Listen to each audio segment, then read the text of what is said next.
نحمده ونصلي على رسوله الكريم أما بعد فأعوذ بالله من الشيطان الرجيم بسم الله الرحمن الرحيم الصابرين والصادقين والقانتين والمنفقين والمستغفرين بالأسحار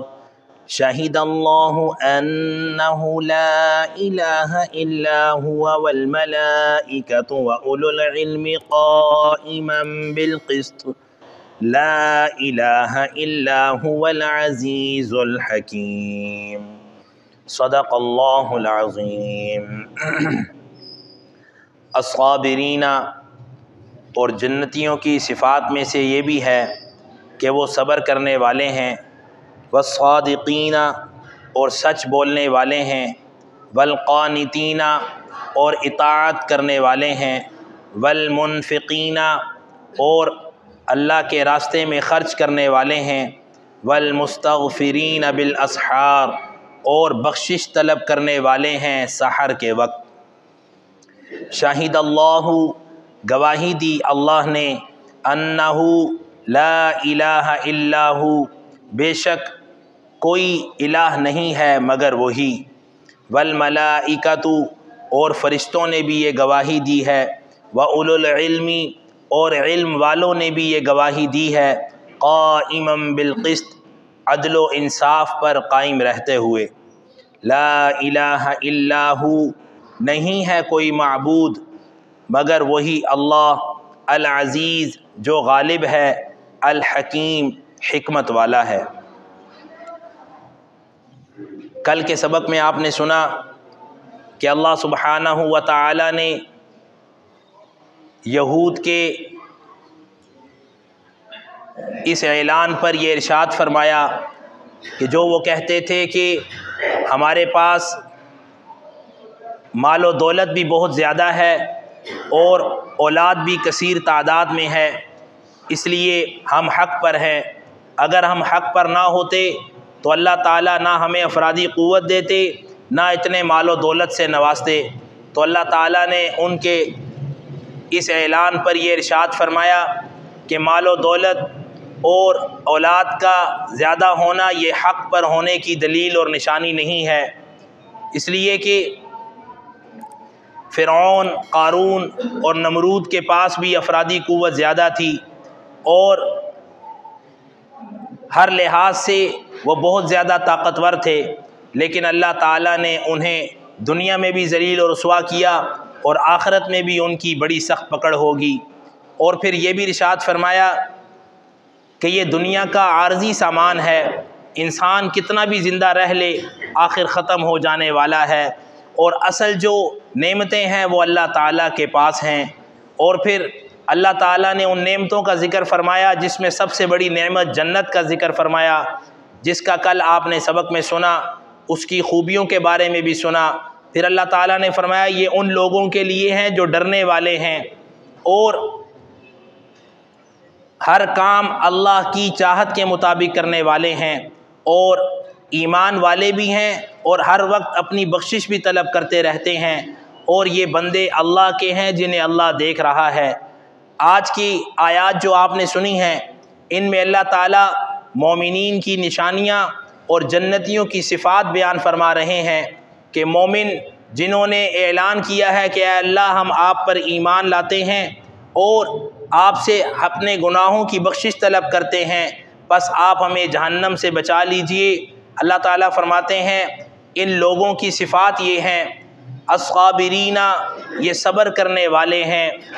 کوئی بھی دکھ، تکلیف، آزمائش، بیماری جب ان پر آتی ہے تو یہ فوراً اللہ کی طرف متوجہ ہوتے ہیں، بے صبری اور بے قراری کا مظاہرہ نہیں کرتے، بلکہ ہر پریشانی، دکھ، تکلیف اور آزمائش میں اللہ کو یاد کرتے ہیں اور اللہ سے اپنی آزمائش، دکھ، تکلیف دور کروانے کے لیے التجا اور دعا کرتے ہیں۔ اور اگر کوئی بیماری بھی آ جائے تو شرعی دائرہ کار میں رہتے ہوئے اس کا علاج کرواتے ہیں، یعنی جسمانی بیماری ہو اور ڈاکٹر سے علاج کروائیں تو یقین اللہ کی ذات پر رکھتے ہیں کہ شفا اللہ ہی نے دینی ہے، اور اگر روحانی علاج کروائیں تب بھی شرعی دائرہ کار میں رہتے ہوئے کرواتے ہیں۔ کیا مطلب؟ کہ جس سے روحانی علاج کروا رہے ہیں پہلے دیکھتے ہیں کہ وہ صحیح العقیدہ ہے بھی کہ نہیں، پہلے وہ خود بھی ایمان والا ہے کہ نہیں، پہلے وہ خود بھی اللہ کا نیک بندہ ہے کہ نہیں، پھر اس سے روحانی علاج کرواتے ہیں، اور اس میں بھی علاج ضرور اس سے رہنمائی لے کر کرتے ہیں، یقین اور اعتماد صرف اللہ ہی پر رکھتے ہیں، اور بدعقیدہ اور بے ایمان دھوکے باز ظاہری طور پر چمک دمک رکھنے والے کے پاس نہ جاتے ہیں، اور نہ ہی اپنے اعزاء قریب دوست احباب گھر والوں کو جانے دیتے ہیں، نہ اپنا ایمان اور مال ضائع ہونے دیتے ہیں، نہ اپنے اہل و عیال دوست احباب کا مال اور ایمان ضائع ہونے دیتے ہیں، ہر حال میں اللہ پر اعتماد کرتے ہیں، اور کوئی بھی دکھ تکلیف آزمائش آ جائے تو صبر سے کام لیتے ہیں۔ انہی صبر کرنے والوں کے لیے اللہ تعالیٰ نے دوسری جگہ ارشاد فرمایا وَبَشِّرِ الصَّابِرِينَ، ایسے لوگوں کے لیے جو اس طرح صبر کرنے والے ہیں بہت سی خوشخبریاں ہیں۔ فرمایا وَالصَّادِقِينَ، اور وہ سچ بولنے والے ہیں، اس لیے کہ حدیث مبارکہ میں آتا ہے حضرت صلی اللہ علیہ وسلم نے ارشاد فرمایا ہے يَتْبَعُ الْمَرْءُ مَعَ كُلِّ خَصْلَةٍ إِلَّا الْكَذِبَ وَالْخِيَانَةَ، یہ تو ممکن ہے کہ مومن میں کچھ عیب بھی ہوں، لیکن یہ ممکن نہیں کہ مومن میں جھوٹ اور خیانت ہو، اس لیے کہ جہاں ایمان ہوگا جھوٹ نہیں ہوگا، جہاں جھوٹ ہوگا ایمان نہیں رہے گا، جہاں ایمان ہوگا خیانت نہیں ہوگی، جہاں خیانت ہوگی ایمان نہیں رہے گا، اس لیے کہ مومن اور جھوٹ میں تضاد ہے، یہ دونوں چیزیں آپس میں اکٹھی نہیں ہو سکتی، اسی طرح مومن اور خیانت دار یہ بھی نہیں ہو سکتا۔ حضرت صلی اللہ علیہ وسلم سے دریافت کیا گیا اے اللہ کے نبی صلی اللہ علیہ وسلم، مومن بزدل ہو سکتا ہے؟ آپ صلی اللہ علیہ وسلم نے فرمایا ہاں، ایمان کی کمزوری کی وجہ سے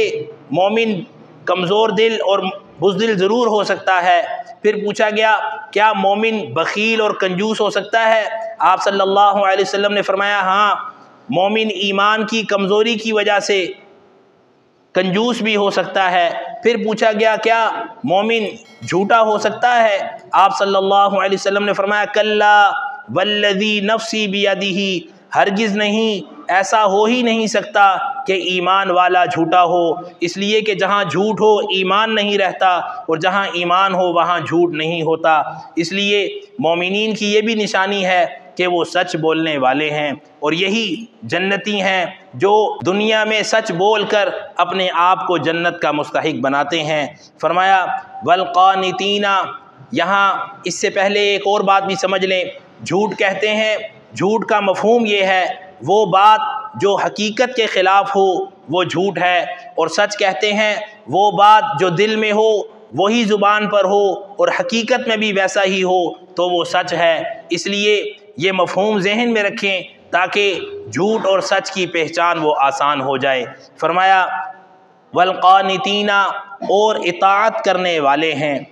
اطاعت میں سب سے پہلے اللہ تعالیٰ کی اطاعت ہے، چاہے مرد ہو یا عورت، چھوٹا ہو یا بڑا، سب سے پہلے ہر معاملے میں اللہ تعالیٰ کی اطاعت ہے، اور اللہ تعالیٰ کی اطاعت میں اللہ تعالیٰ کے اپنے بھی حقوق ہیں اور اللہ تعالیٰ کے بندوں کے بھی حقوق ہیں، اور اللہ تعالیٰ نے اپنے حقوق صرف 30% رکھے ہیں جبکہ اپنے بندوں کے حقوق 70% رکھے ہیں۔ اس لیے اللہ تعالیٰ ہم سب کو اپنے حقوق بھی اور اپنے بندوں کے حقوق بھی احسن طریقے سے ادا کرنے کی ہمت، طاقت، توفیق اور سعادت عطا فرمائے۔ سب سے پہلے اللہ کی اطاعت ہے، پھر اس کے بعد رسول اللہ صلی اللہ علیہ وسلم کی اطاعت اور فرما برداری ہے۔ کیا مطلب؟ ہر عمل جو آپ کر رہے ہیں، چاہے اپنے لیے کر رہے ہیں یا دوسرے کے لیے، اس میں رسول اللہ صلی اللہ علیہ وسلم کی مبارک تعلیمات کو مد نظر رکھنا ہے کہ آیا اس موقع پر پیارے پیغمبر علیہ السلام کا مبارک طریقہ کیا ہے، اس کی روشنی میں وہ عمل کرنا ہے، یہ دوسرا درجہ ہے۔ اور پھر اس کے بعد ہر چھوٹے کو بڑے کا ادب اور اطاعت کرنے کا حکم دیا گیا ہے، اور بڑے کو چھوٹے پر فرما برداری کی تعلیم دینا اور اس پر شفقت کرنے کا حکم دیا گیا ہے۔ اسی طرح خصوصاً بچوں کو اپنے والدین کی اطاعت اور فرما برداری کا حکم دیا گیا ہے، لیکن وہ بھی جائز کاموں میں جو کام شریعت کے خلاف کہیں اس میں نہیں حکم دیا گیا، البتہ ہر طرح سے ان کی خدمت پھر بھی کرنی ہے، خدمت سے منہ موڑنا نہیں ہے، اور ہر طرح سے ان کو راضی رکھنے کی کوشش کرنی ہے۔ یہاں ایک بات ذہن میں رکھیے، بعض لوگ یہ سمجھتے ہیں کہ اگر ان کی غلطی ہے اور وہ ناراض ہیں تو یہ کوئی بڑی بات نہیں ہے۔ غور کیجئے گا، اگر ماں باپ غلطی پر بھی ہیں لیکن ناراض ہیں تو اولاد کا فرض بنتا ہے ان کو راضی رکھنا، اس لیے کہ اللہ کے ہاں والدین کی رضامندی نجات اور کامیابی کا ذریعہ بنے گی۔ یہ نہیں دیکھا جائے گا کہ والدین راضی تھے یا ناراض تھے، آپ نے ان کو اپنی طرف سے راضی رکھنا ہے، اور ان کی غلطی کو نہیں دیکھنا کہ ان کی غلطی ہے تو آپ ڈٹ جائیں، وہ بھی انسان ہیں، کمزور ہے، ان سے بھی غلطی ہو سکتی ہے، اس لیے ان کی غلطی کو سامنے نہیں رکھنا، ان کی ان نوازشات کو جو انہوں نے آپ پر بچپن سے اب تک کی ان کو مد نظر رکھنا ہے، ان کے احسانات کو یاد رکھنا ہے، ان کی قربانیوں کو سامنے رکھتے ہوئے ان کے ساتھ معاملات کرنے ہیں۔ اللہ تعالیٰ سب بچوں کو اپنے والدین کی قدر و منزلت کی توفیق عطا فرمائے، اور صحیح معنوں میں ان کی اطاعت اور فرما برداری کرتے ہوئے زندگی گزارنے کی اور اپنی آخرت سنوارنے کی توفیق، فکر اور سعادت عطا فرمائے۔ اور پھر شوہر کو بیوی کے ساتھ حسن اخلاق اور نرمی اور شفقت کا حکم دیا گیا ہے، اسی طرح بیوی کو شوہر کی اطاعت اور فرما برداری کا حکم دیا گیا ہے، اور یہ معاملہ اتنا نازک ہے اور اتنا اہم ہے کہ اس میں ذرا سی کوتاہی اور لاپرواہی یہ اللہ کی پکڑ کا سبب بن سکتی ہے، اور عورت کو شوہر کا فرما بردار اتنا زیادہ بننے کا حکم دیا گیا ہے کہ حضرت صلی اللہ علیہ وسلم کے مبارک زمانے میں ایک صحابی کسی کام کے سلسلے میں دوسرے علاقے میں گئے، جاتے ہوئے اپنی بیوی کو کہہ کر گئے کہ آپ نے گھر سے نہیں جانا کہیں بھی، چنانچہ اسے کچھ دن بعد اطلاع آئی کہ آپ کے والد کی بہت طبیعت خراب ہے، ان سے ملاقات کر لیجئے۔ انہوں نے حضرت صلی اللہ علیہ وسلم کو گھر سے پیغام بھیجا کہ میرے شوہر جاتے ہوئے گھر سے نکلنے سے منع کر کے گئے تھے، مجھے اطلاع ملی ہے کہ میرے والد کی طبیعت بہت خراب ہے، اور والد کا گھر بالکل ساتھ ہی تھا، کوئی زیادہ دور والا معاملہ نہیں تھا۔ حضرت صلی اللہ علیہ وسلم نے فرمایا کہ شوہر کی اجازت نہیں ہے تو گھر میں ہی رہو، اللہ تعالیٰ اسی عمل کی برکت سے تمہارے والد محترم کو شفا عطا فرمائیں گے، اور اگر شفا نہ بھی ملی اور اللہ کو پیارے ہوگے تب بھی اللہ اس کا اجر تمہیں ضرور عطا فرمائیں گے۔ چنانچہ شوہر کے واپس آنے سے پہلے ان صحابیہ کے والد کا انتقال ہو گیا، شوہر کی اطاعت اور فرما برداری کی وجہ سے دیکھنے تک نہیں جا سکیں سگے والد کو، رات کو خواب میں دیکھا کہ اللہ تعالیٰ کی طرف سے انہیں یہ خوشخبری ملی کہ آپ کے شوہر کی اطاعت اور فرما برداری کی برکت سے اللہ نے آپ کے والد کی مغفرت فرما دی۔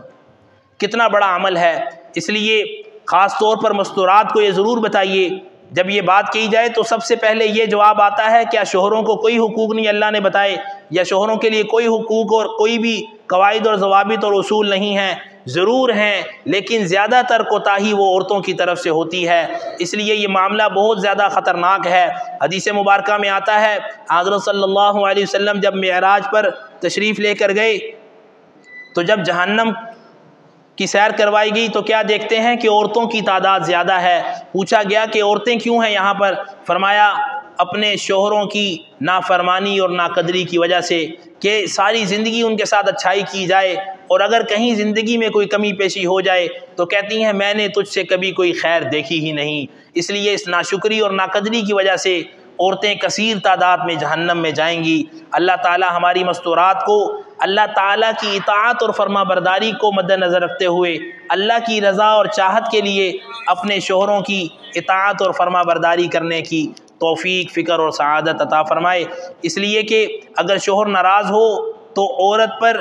اللہ کی طرف سے لعنت پڑتی رہتی ہے شوہر کی ناراضگی کی وجہ سے، اس لیے بہت زیادہ حساس اور بہت زیادہ سنجیدہ معاملہ ہے، اس کی انہیں تعلیم دینی چاہیے، بتانا چاہیے کہ کہیں انجانے میں وہ اپنی عاقبت خراب نہ کر لیں۔ اللہ تعالیٰ سب کو اپنے اپنے مقام پر اپنے اپنے منصب اور حیثیت کے اعتبار سے اپنے بڑوں کی اطاعت اور فرما برداری کی توفیق عطا فرمائے۔ تو فرمایا یہ ایمان والوں کی جنتیوں کی صفت ہے کہ وہ اطاعت اور فرما برداری کرنے والے ہیں، والمنفقین اور اللہ کے راستے میں خرچ کرنے والے ہیں، یعنی زکوٰۃ دیتے ہیں، صدقات دیتے ہیں، فطرانہ دیتے ہیں، قربانی کرتے ہیں، اور یہ سب اللہ کی رضا اور خوشنودی کے لیے کرتے ہیں، اور یتیموں، مسکینوں، محتاجوں اور بیواؤں اور بے آسراؤں کے اوپر نرمی اور شفقت والا معاملہ کرتے ہیں، اپنے ماتحت پر نرمی والا حسن اخلاق والا معاملہ کرتے ہیں، اور ان سب پر اللہ کی رضا کے لیے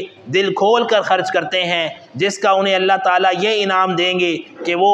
جنت میں داخل ہوں گے۔ فرمایا والمستغفرین، اور ایمان والوں کی جنتیوں کی یہ بھی صفت ہے کہ وہ بخشش طلب کرتے ہیں اللہ تعالیٰ سے بالاسحار، سحر کے وقت۔ یہ بات یاد رکھیں کہ اللہ تعالیٰ ہر وقت ہر ایک کی سننے والے ہیں، ان کے لیے اور ان کو یاد کرنے کے لیے کوئی وقت متعین کرنا یہ ضروری نہیں، بلکہ ہر وقت اللہ کو یاد کیا جا سکتا ہے، لیکن کچھ اوقات ایسے ہیں کہ جن میں اللہ کی رحمتیں زیادہ متوجہ ہوتی ہیں اور اللہ تعالیٰ ان میں بندوں پر زیادہ شفیق اور مہربان ہوتے ہیں، جن میں سے ایک وقت وہ تہجد کا وقت ہے، یعنی رات کا تیسرا حصہ۔ اس میں اللہ تعالیٰ حدیث مبارکہ میں آتا ہے کہ خصوصی طور پر اپنے بندوں کی طرف متوجہ ہوتے ہیں اور اعلان فرماتے ہیں حل من مستغفر، ہے کوئی مجھ سے بخشش طلب کرنے والا کہ میں اس کی بخشش کر دوں، حل من مسترزق ارزقہ، ہے کوئی مجھ سے رزق مانگنے والا کہ میں اس کے رزق میں وسعتیں اور فراخیاں عطا فرماؤں، حل من کذا، حل من کذا، ہے کوئی مجھ سے فلاں مدد طلب کرنے والا، فلاں کام کروانے والا، ہے کوئی مجھ سے ہر طرح کی آزمائش دور کروانے والا۔ چنانچہ اس وقت میں اللہ تعالیٰ اپنے بندوں کو زیادہ نوازتے ہیں، اس لیے ایمان والوں کی جنتیوں کی یہ بھی صفت ہے کہ وہ دنیا کی زندگی میں اللہ تعالیٰ سے ہر وقت بخشش طلب کرتے رہتے ہیں، اور خاص اوقات میں تو زیادہ اللہ تعالیٰ کی طرف متوجہ ہوتے ہیں۔ فرمایا اللہ تعالیٰ وہ ذات ہے، شاہد اللہ، کہ اللہ تعالیٰ خود بھی گواہی دیتے ہیں، انہ لا الہ الا ہو، بے شک نہیں ہے کوئی معبود مگر وہی۔ الہ کے کئی معنی آپ نے سنے گزشتہ اسباق میں کہ الہ کا معنی خالق بھی ہے، مالک بھی ہے، رازق بھی ہے، قادر بھی ہے، اور حاجت روا، مشکل کشا، دستگیر، داتا، گنج بخش، غوث پاک، یہ سارے اللہ تعالیٰ کے صفاتی نام ہیں اور یہ ساری اللہ تعالیٰ کی صفات ہیں۔ اور فرمایا ہر طرح کی مشکلات کو دور کرنے والا، مقنن یعنی قانون سازی کرنے والا، حاکم ہر طرح کے معاملات کو حکمت سے چلانے والا، یہ ساری کی ساری صفات یہ اللہ تعالیٰ کی ہیں، اور وہی الہ ہے، اس کے علاوہ کوئی عبادت کے لائق نہیں۔ والملائکۃ، اور فرشتے بھی اس بات کی گواہی دیتے ہیں، واولو العلم، اور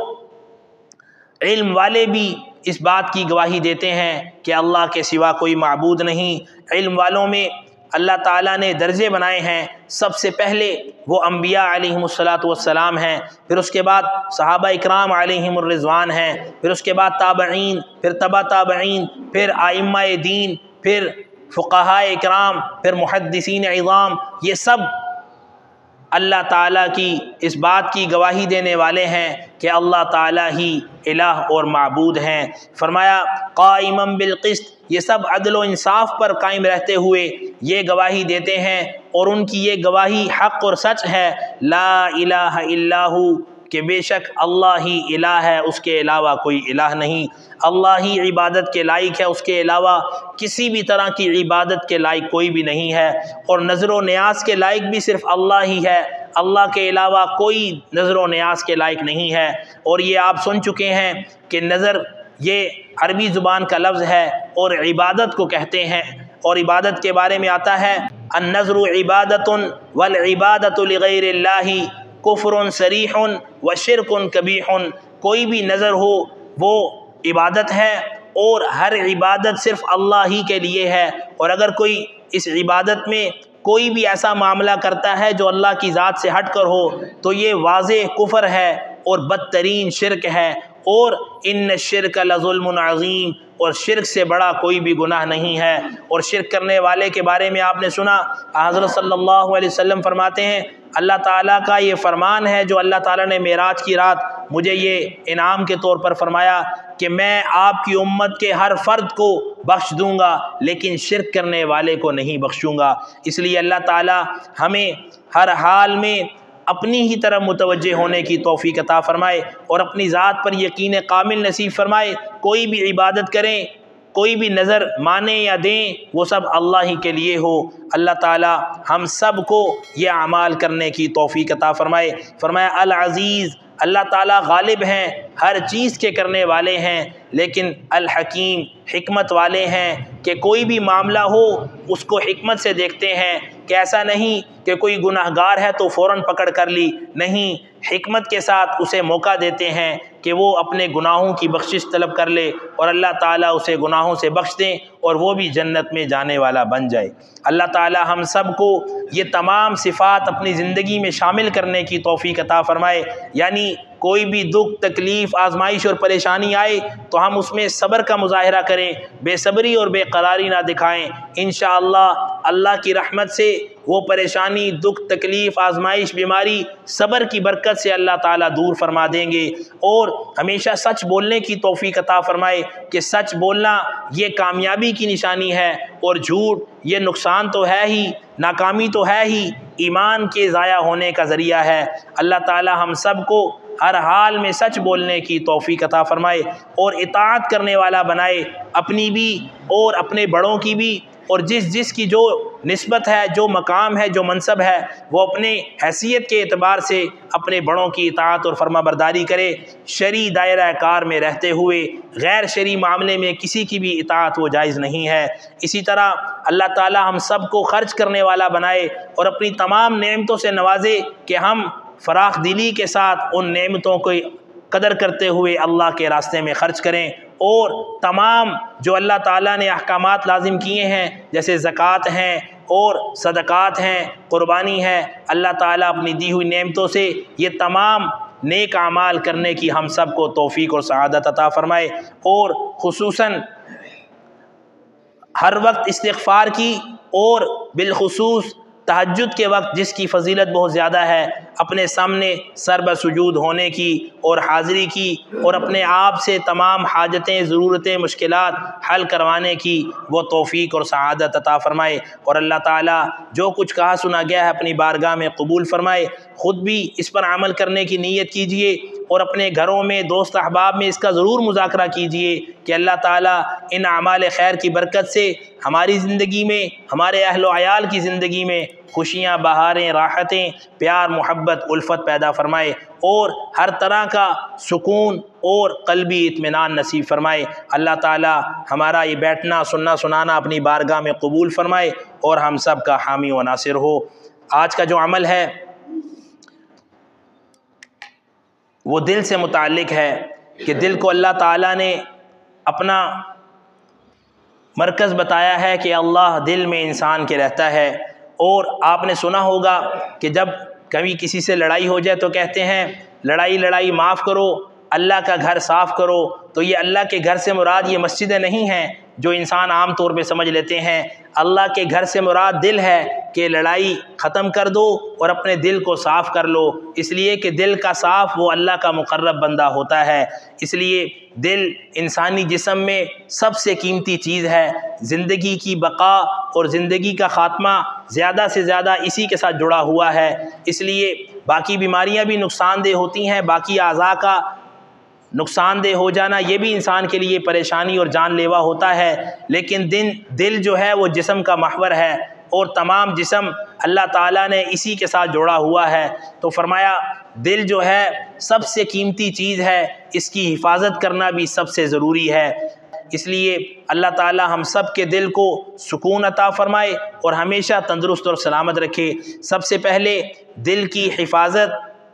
کا عمل وہ بیان کر دیتا ہوں، وہ آپ سن لیجئے۔ جو شخص یہ چاہتا ہے کہ اللہ تعالیٰ اس کے دل کو ہمیشہ صحیح، تندرست اور سلامت رکھیں، تو ہر نماز کے بعد فرضوں کا سلام پھیر کر سیدھا ہاتھ سینے پر رکھ کر دل والی جگہ پر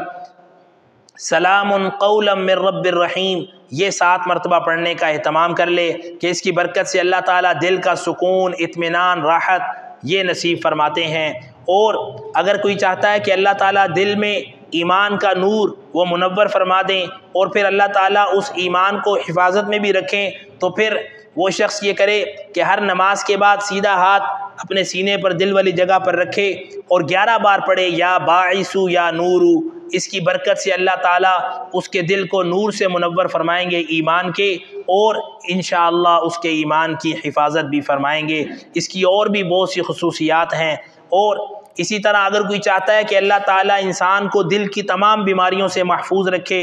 اور ہر طرح کی آزمائش، تکلیف، دکھ یہ انسان کو پریشان نہ کرے اور انسان کا دل پرسکون، صحت مند اور تندرست رہے، تو چاہیے کہ ہر فرض نماز کے بعد سیدھا ہاتھ وہ دل پر رکھ کر اللہم یا قوی القادر المقتدر واحاذر من شر ما اجد یہ 7 بار پڑھنے کا اہتمام کر لے۔ اللہ تعالیٰ اس کی برکت سے دل کو ہر طرح کی بیماریوں سے محفوظ رکھیں گے اور انسان اطمینان کے ساتھ تندرست، صحت مند اور توانا زندگی گزارے گا۔ اللہ تعالیٰ سب کو دل کی تمام بیماریوں سے اپنی حفاظت عطا فرمائے، اور اللہ تعالیٰ ہم سب کو قلبی سکون، راحت، اطمینان اور چین نصیب فرمائے، اور ہر طرح کی دلی پریشانیوں، آزمائشوں، دکھوں، تکلیفوں سے اپنی حفاظت عطا فرمائے۔ اگر خدا نخواستہ کسی کو دلی کوئی بھی مسئلہ ہے، بیماری ہے، پریشانی ہے، دکھ ہے، تکلیف ہے، آزمائش ہے، تو ایسے شخص کو چاہیے خاص طور پر بلڈ پریشر کا جس کے ساتھ معاملہ ہو، اسے بھی یہ چاہیے کہ وہ یہ عمل ضرور کرے اور اس کا اہتمام کرے۔ اللہ تعالیٰ اس عمل کی برکت سے انشاءاللہ اسے بلڈ پریشر کے خطرناک مرض سے شفا عطا فرمائیں گے، اور وہ شخص انشاءاللہ جلد ہی صحت یاب، تندرست اور توانا ہو جائے گا۔ عمل یہ ہے کہ ہر فرض نماز کے بعد 313 مرتبہ اللہم صلی علی محمد النبی الامی الظاہر الزکی صلاة تحل به العقد تفک به القرب یہ کلمات درود شریف کے پڑھنے کا اہتمام کرے، اور 313 مرتبہ یہ کلمات پڑھ کر اپنے اوپر دم کر لے، اور آدھا کپ پانی لے کر اس پر دم کر کے وہ روز پی لیا کرے۔ یہ روزانہ ایک بار بھی یہ عمل کر سکتا ہے، اور ہر نماز کے بعد بھی یہ عمل کیا جا سکتا ہے، اور اگر کوئی خود نہیں کر سکتا تو گھر کا کوئی بھی فرد یہ عمل کر کے بلڈ پریشر کے مریض کے دم بھی کر سکتا ہے اور اس کو وہ پانی بھی پلا سکتا ہے۔ اللہ تعالی ہم سب کو دل کی تمام بیماریوں سے اپنی حفاظت عطا فرمائے، اور یہ جو اعمال خیر ہیں نفع بخش، اللہ تعالی ہم سب کو ان سے فائدہ حاصل کرنے کی توفیق عطا فرمائے۔ یہ عمل بہت ہی مفید، مجرب اور اکثیر ہے، اور دل کی تمام بیماریوں کے لیے اللہ نے اس کو شفا کا ذریعہ بنایا ہے۔ اللہ تعالی ہمیں بھی آج ہی سے یہ اعمال خیر کرنے کی توفیق عطا فرمائے۔ یہ تمام اعمال کر لیں تب بھی اچھا ہے اور بہت ہی زیادہ فائدہ مند ہے، اور اگر کوئی ان میں سے کوئی ایک کرنا چاہے تب بھی اس کی مرضی ہے۔ اللہ تعالی ہم سب کو یہ تمام اعمال باقاعدگی سے روزانہ اہتمام کے ساتھ کرنے کی توفیق اور سعادت عطا فرمائے، اور اس عمل کی تمام خیریں، بھلائیاں، برکتیں ہم سب کو عطا فرمائے۔ خود بھی اس پر عمل کرنے کی نیت کیجئے، اور اس پیغام کو، اس جو عمل کو آپ کے سامنے شیئر کیا گیا ہے، اس کو اپنے دوست احباب کے ساتھ گھروں میں بھی اس کا مذاکرہ کیجئے، تاکہ اللہ تعالیٰ اس عمل کی جتنی بھی برکتیں اور فائدے ہیں وہ انہیں بھی عطا فرمائیں۔ اللہ تعالی ہم سب کو ہر عمل اپنی رضا کے لیے اور جائز مقصد کے لیے کرنے کی توفیق عطا فرمائے۔ اللہ تعالی ہم سب کو دین اور دنیا کی تمام خیریں اور بھلائیاں عطا فرمائے، اور ہم سب کا حامی و ناصر ہو، آمین یا رب العالمین۔ بسم اللہ الرحمن الرحیم، الحمد للہ رب العالمین والعاقبۃ للمتقین، والصلاة والسلام علی محمد وآلہ واصحابہ اجمعین۔ یا رب کریم اپنی رحمت سے ہمارے گناہوں کو معاف فرما، ہر عمل میں اپنی رضا اور اخلاص عطا فرما، ہر حال میں صبر کی توفیق عطا فرما، اپنی رحمت سے ہمیشہ سچ بولنے کی توفیق عطا فرما۔ یا رب کریم بڑوں کے ادب و احترام کی، چھوٹوں پر شفقت کی توفیق عطا فرما، خصوصاً اپنی اطاعت پیارے پیغمبر علیہ الصلوۃ والسلام کی کامل اتباع کی توفیق عطا فرما، اپنے حقوق بھی اور بندوں کے حقوق بھی احسن طریقے سے ادا کرنے کی ہمت، طاقت، توفیق عطا فرما، اپنی رحمت سے اپنے راستے میں دل کھول کر خرچ کرنے کی توفیق عطا فرما، اور ہر وقت استغفار کا اہتمام کرنے کی توفیق عطا فرما۔ خصوصاً ہم سب کو تہجد کے وقت یا رب کریم اپنے سامنے سر بسجود ہونے کی توفیق عطا فرما۔ یا رب کریم تو نے جتنی بھی مومنین کی جنتیوں کی صفات بیان فرمائی ہیں وہ سب ہماری زندگیوں میں شامل فرما، اور تا زندگی ہمیں ان صفات کی روشنی میں گزارنے کی توفیق عطا فرما۔ یا رب کریم پیارے پیغمبر علیہ الصلوۃ والسلام کی شفاعت اور قرآن کی سفارش نصیب فرما۔ جو کچھ مانگا ہے وہ بھی عطا فرما، جو نہیں مانگ سکے تو بہتر جانتا ہے، ہم سب کی تمام دینی دنیاوی جائز ضرورتوں کو اپنے غیب کے خزانوں سے پورا فرما۔ سبحان ربک رب العزت عما یصفون وسلام علی المرسلین والحمد للہ رب العالمین۔